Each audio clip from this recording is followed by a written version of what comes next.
মানকরে বড় মা। কথিত আছে এখানকার মা রাতে তার চক্ষুদান মোটেই পছন্দ করেন না। রাতে মায়ের চক্ষুদান করলে মা প্রচণ্ড রেগে যান এবং চুলের মুঠি ধরে তুলে আছাড় পর্যন্ত মারেন। প্রায় 700 বছর ধরে মায়ের অধিষ্ঠান এখানে। এ কোনো বানানো গল্প নয়। বর্ধমানের মানকরের অলিগলির প্রত্যেকটি মানুষই জানেন এ কথা। এছাড়া প্রচলিত কাহিনী অনুযায়ী এখানে স্বয়ং মায়ের শাখা পড়ার কাহিনীও অত্যন্ত আকর্ষণীয়। নৈহাটির বড়মার কথা 2 বছর আগে বলেছিলাম। প্রায় 13 লক্ষ মানুষ দেখেছেন এবং 3,20,000-এর মতো মানুষ লাইক করেছেন। বলতে গেলে প্রতিবিম্বের প্রথম ভাইরাল হওয়া পোস্ট হলো নৈহাটির বড়মার ইতিহাস। সে কারণেই এক বড়মার আশীর্বাদ নিয়ে আরও এক বড়মার কথা আপনাদের শোনাতে চলেছি। এ বহুযুগ আগের কথা। এক প্রতিমা শিল্পী সারাদিন ধরে পরম ভক্তি এবং স্নেহে মায়ের মূর্তি গড়তে থাকেন। নিখুঁতভাবে মায়ের মূর্তি গড়তে হবে, কেননা মানকরে বড়মা হলেন মা কালীর রুদ্র মূর্তি। সুতরাং সচেতনভাবে শিল্পী মায়ের কাদামাটির মূর্তিকে জীবন্ত রূপ দেওয়ার কাজ চালিয়ে যান। এদিকে সব কাজ সেরে উঠতে উঠতে অনেকটা রাত হয়ে যায়। শিল্পী ভাবেন রাত যখন হয়ে গেছে তো মায়ের চক্ষুদান করে তবেই ঘুমোতে যাবেন। শিল্পী কি করে জানবেন যে মা রাতে তার চক্ষুদান হোক তা মোটেই পছন্দ করেন না। সুতরাং সে মায়ের চোখ আঁকতে শুরু করেন। তখন হঠাৎই এক অদৃশ্য হাত এসে শিল্পীর চুলের মুঠি ধরে টানতে টানতে বাইরে নিয়ে আসে। এরপর মন্দিরের পাশেরই এক তাল গাছে তার মুখ ঘষে দেয়। সে এক রক্তারক্তি কাণ্ড। পরের দিন সকালে স্থানীয় বাসিন্দারা ওই শিল্পীকে খুব খারাপ অবস্থায় উদ্ধার করে তার শুশ্রূষা করে। সেই থেকে এখন বর্তমান সময়েও মায়ের মূর্তি দিনের বেলাতেই তৈরি করা হয়। আর চক্ষুদান যে দিনের বেলাতেই করা হয় তা বলাই বাহুল্য। এ কাহিনী আপনার কাছে গল্পগাথা মনে হতেই পারে, আবার আপনি দাঁত বের করে হাসতেও পারেন, কিন্তু মানুষের বিশ্বাস এবং ভক্তির ওপর আমাদের কারো কিছু করার থাকে না। এরপরেও যদি আপনার হাসতে ইচ্ছে করে তাহলে হাসুন। এখানে মায়ের শাখা পড়ার কাহিনীটিও খুবই আকর্ষণীয়। মায়ের মন্দিরের পাশেরই এক পুকুর পাড় দিয়ে এক শাঁখারি হাঁক দিতে দিতে যাচ্ছিলেন। সারাদিন ঘুরে ঘুরে ক্লান্ত শাঁখারি ভাবলেন এই পুকুর পাড়ে দুদণ্ড জিরিয়ে আবারও বেরোবেন। এদিকে সন্ধে হওয়ারও খুব বেশি দেরি নেই, বাড়িও ফিরতে হবে। এমনই সময় হঠাৎই একটি ছোট্ট ফুটফুটে কালো মেয়ে এসে শাঁখারিকে বলে, আমাকে শাখা পরিয়ে দেবে? মেয়েটির মুখের দিকে তাকিয়ে শাঁখারি আর কিছু বলতে পারেন না। সে মায়ের 2 হাতে শাখা পরিয়ে দেন, কিন্তু আশ্চর্যজনকভাবে মেয়েটি আরও 2টো হাত বের করে দেন শাখা পরিয়ে দেওয়ার জন্য। শাঁখারি অবাক হয়ে যান, একটু ভয়ও পান বোধ হয়। একই নির্জন পুকুর পাড়, তার উপর সন্ধে নামতে শুরু করেছে। অগত্যা অন্য 2 হাতেও শাখা পরিয়ে দেন এবং ভয়ে ভয়ে শাখার টাকা চাইতেই খিলখিল করে হাসতে হাসতে সেই ছোট্ট মা বলেন, মন্দিরের তাকে বেলপাতা দিয়ে ঢাকা 2টো টাকা রয়েছে, আমার ছেলেকে বলবি দিয়ে দেবে। শাঁখারি আবারও হতবাক, এতটুকু মেয়ে তার আবার ছেলে?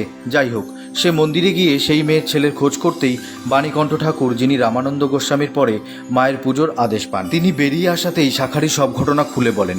বাণীকণ্ঠের আর বুঝতে বাকি থাকে না যে ওই ছোট্ট মেয়ে হলেন আসলেই আমাদের সকলের বড় মা। তিনি শাঁখারিকে দেখাতে বলেন সেই স্থান, কিন্তু তারা গিয়ে দেখেন সেখানে আশেপাশে কেউ নেই। বাণীকণ্ঠের খুব অভিমান হয় এবং মাকে বলতে থাকেন যে আমি তোমার এত যত্ন করি, তবুও তুমি আমাকে দেখা না দিয়ে ওই শাঁখারিকে তোমার বাল্যরূপ দেখিয়েছ। আমিও দেখতে চাই তুমি কেমন শাখা পড়েছ। এরকম বহু সময় কেটে যাওয়ার পর স্বয়ং বড়মা তার 4 হাত তুলে পুকুরের মধ্যে উঠে দাঁড়ান। সন্তানের বিলাপ মা আর কতক্ষণ সহ্য করেন, তাই অগত্যা মাকে আসতেই হয়। এই ঘটনার পর থেকেই ওই শাঁখারির বংশধরেরা এখনও মায়ের পুজোতে নিজেরা এসে মাকে শাখা দিয়ে যান। সাধক রামানন্দ গোস্বামী ছিলেন বড়মার প্রথম এবং প্রধান উপাসক। মাকে কি করে তিনি পেলেন এই কাহিনীও খুবই রোমহর্ষক। এই প্রায় 700 বছর আগেকার কথা। ছোটবেলা থেকেই রামানন্দ মা কালীর ভীষণ ভক্ত। মা ছাড়া কিছুই জানতেন না তিনি। এভাবেই বড় হওয়ার পর সংস্কৃত কাব্যে পাণ্ডিত্য লাভ করেন এবং কাব্যতীর্থ পাশ করেন। কিন্তু তার মন কিছুতেই ঘরে থাকে না। সারাক্ষণ কোনো না কোনো শ্মশানে ঘুরে বেড়ান রামানন্দ। তার পিতামাতা সারাক্ষণ উদ্বিগ্ন থাকেন তাদের ছেলেকে নিয়ে। তার বাবার যে দেবদেবীর উপর ভক্তি শ্রদ্ধা ছিল না তা নয়, কিন্তু তিনি ছিলেন একজন কৃষ্ণ ভক্ত। এ কারণেই ছেলের মা কালীর ওপর এত ভক্তি মেনে নিতে পারতেন না মোটেই। নানাভাবে শাসন ও মারধর করেও ছেলের মা কালীর ওপর ভক্তি কমানো যায়নি, বরং তা বেড়ে গেছে। কথিত আছে রামানন্দ মায়ের দর্শন পেয়েছেন, এমনকি মায়ের সঙ্গে কথাও বলতেন তিনি। সাধক রামানন্দ যেখানে সাধনা করতেন সেই স্থানটি একসময় ছিল কাশ এবং বেদবনে ঘেরা এক শ্মশান। সেখানেই তিনি কঠোর সাধনা করে মায়ের দর্শন লাভ করেছেন। মানকর ভট্টাচার্য পাড়া নামেই সকলে এখন জানেন সেই স্থানকে। একবার এই শ্মশানেই রামানন্দ কঠোর ধ্যানে বসেন।